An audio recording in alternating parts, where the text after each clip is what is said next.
kami akan berdiskusi dengan 4 narasumber yang telah hadir di studio Dua Arah malam hari ini. Yang pertama dari Dewan Syuro DPP PKB, Kang Maman Imanul Haq. Selamat malam. Assalamualaikum. Waalaikumsalam warahmatullahi wabarakatuh. Dan juga ada Wakil Ketua Umum Partai Gerindra, Ferry Juliantono. Selamat malam, Pak Ferry. Selamat malam, Pak Cindy. Selamat malam. Dan juga ada Mas Ahmad Fathul Bari, politisi dari Partai Keadilan Sejahtera. Selamat malam. Assalamualaikum. Waalaikumsalam warahmatullahi wabarakatuh. Saya masih menyisakan satu podium karena masih menunggu kehadiran dari Budiman Sujatmiko, politisi PDI Perjuangan. Dan kita tidak hanya berlima di sini karena juga ada rekan-rekan dari Universitas Atmajaya, dari Universitas Tarumanegara dan juga dari Institut Teknologi Indonesia. Kami juga mengajak Anda saudara untuk ikut berpartisipasi dengan mengemukakan pendapat Anda melalui kompas.tv/interaktif. Kami ingin tahu apa pendapat Anda, partai politik mana yang paling diuntungkan oleh kontestasi pemilu presiden. Sertakan alasan Anda, kami akan membahasnya di paruh lain di Dua Arah malam hari ini. Kita akan melihat dulu bagaimana grafis yang kami tampilkan, kami siapkan untuk Anda terkait dengan perolehan suara partai politik di pemilu legislatif tahun 2014 yang kita bandingkan dengan hasil hitung cepat Litbang Kompas di pemilu 2019. Kalau kita melihat tertinggi masih dari PDI Perjuangan, tapi suaranya tidak melonjak secara signifikan. Hanya sekitar 1, sekian persen. Sementara untuk Partai Gerindra juga tidak mengalami lonjakan yang signifikan antara perolehan suara tahun 2014 dengan 2019. Kalau PDI Perjuangan kira-kira lonjakannya atau kenaikannya 0,93%, sementara Partai Gerindra 1,06%.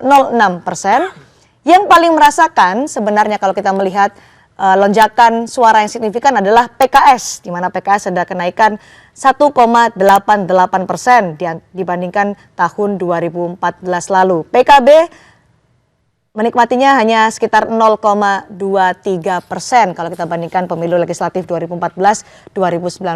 Karena di sini ada perwakilan dari PKS, Mas Bari, happy dengan hasil hitung cepat ini kalau kita melihat perbandingannya? Ya, alhamdulillah kita bersyukur suara PKS juga di beberapa quick count menurut kami memuaskan, dan kita memang sebetulnya bukan kaget ataupun juga mungkin bukan tidak bersyukur, tapi memang kalau misalnya berpijak dengan hasil quick count ya memang sesuai dengan perkiraan kami sebelumnya, karena dari survei-survei yang ada di setiap pemilu memang lonjakan suara PKS survei pemilu akhirnya dengan realisasi hasil pemilu itu memang diperkirakan sekitar 2 kali lipat dibandingkan survei. Jadi targetnya berapa PKS sebelum ada target kami sebetulnya target optimis kami di angka 12%, tapi memang kita realistis dengan kondisi pemilu sekarang yang juga bertepatan berbarengan dengan Pilpres. Jadi menurut kami kalau misalnya berdasarkan hasil quick count ini kami cukup puas, alhamdulillah. Mudah-mudahan margin errornya tidak turun ke bawah tapi naik ke atas gitu. Jadi semakin apa kira-kira Mas Bari yang menyebabkan lonjakan suara signifikan dari PKS ini? Apakah calegnya atau efek ekor jas karena juga ikut mendukung Prabowo Subianto di Pilpres? Ya tentu pertama banyak faktor ya yang bisa kita lihat dalam pemilu, baik itu ada kotel efek yang selama ini mungkin diperbincangkan tapi nyatanya mungkin tidak terlalu signifikan hasilnya, tapi juga ada peran para calegnya itu sendiri, lalu peran existing incumbent dan juga para kepala daerah kami juga yang bekerja selama berbagai periode, misalnya di Jawa Barat kenapa lonjakan juga cukup signifikan karena memang di situ ada Gubernur Ahmad Heriawan di situ ataupun juga di beberapa daerah lain. Tapi PKS ini kan juga dikenal sebagai partai yang secara keorganisasian, struktur dan kadernya juga solid. Jadi wajar saja mungkin survei-survei yang ada justru dihasilkan dengan jadi efek ekor jas dari Prabowo Subianto tidak terlalu signifikan untuk PKS. Kalau menurut kami sih bukan tidak signifikan ya, tapi mungkin prediksi banyak kalangan terkait dengan kotel efek ternyata memang tidak berbanding lurus dengan hasil. Kalau dari Gerindra, karena Gerindra juga dinilai ini tidak serta-merta menikmati efek ekor jas dari Prabowo Subianto karena hanya 1,06 perkiraannya. Yang pertama kita tidak usah terpengaruh dengan quick count karena itu memang menjadi perdebatan sekarang. Kita masih menunggu perhitungan real count dan juga rekapitulasi manual yang sedang dilakukan oleh KPU. Tetapi kami meyakini bahwa peningkatan sebenarnya suara Partai Gerindra atau misalkan PDI Perjuangan meningkat. Pertanyaannya kan sekarang ternyata faktor kotel efek itu tidak sebesar seperti yang disampaikan atau diperkirakan oleh lembaga survei. Bisa jadi menurut saya itu karena suara tersebut, pengaruh tersebut itu kemudian terdiferensiasi, tersebar kepada partai-partai pendukungnya. Nggak masalah untuk Gerindra? Menurut saya memang itu tugas partai koalisi bagi pasangan Pak Prabowo dan Pak Sandi agar partai-partai koalisi mampu menikmati faktor pengaruh figur dari Pak Prabowo dan Pak Sandi. Jadi suara Gerindra juga lari ke PKS? Saya rasa itu menurut saya menjadi bukan satu konsekuensi, tapi memang itulah manfaat pengaruh faktor figur terhadap partai, baik partai Gerindra maupun partai koalisi. Tidak merasa kehilangan nantinya jadi, soal itu? Cuma memang kemarin lembaga survei menyatakan bahwa kotel efek itu mendongkrak, misalnya seperti PDI Perjuangan di beberapa lembaga survei dinyatakan malah di atas 20%. Kemudian Partai Gerindra gitu. Jadi itulah sebenarnya menurut saya ada pengaruhnya, tetapi ternyata tidak sebesar seperti yang disampaikan oleh lembaga survei. Kalau memang sosok figur yang utama, kenapa tidak lari ke Gerindra sepenuhnya, tapi terbagi dengan partai-partai koalisi? Padahal Gerindra naik. Padahal Prabowo Subianto adalah ketua umum Partai Gerindra. Partai Gerindra naik bagi Partai Gerindra, tetapi kemudian itu tersebar karena kemudian misalkan bisa jadi Partai PKS, PAN, Demokrat kemudian mampu mengambil manfaat dari figur. Bukan sebuah kehilangan bagi Partai Gerindra. Justru kita berkewajiban dalam kepentingan sosial sebagai partai koalisi bahwa harusnya seperti itu yang kepentingan sosial ya. Ya, artinya memang ini kan harus dimanfaatkan sebesar-besarnya. Karena dulu waktu itu partai-partai PAN, PKS merasa ini kita nggak dapat kotel efek apa segala macam. Ternyata kan nggak benar. Malah kita memberi kesempatan kampanye kita kalau di kita itu bareng-bareng terus kok, bareng-bareng terus.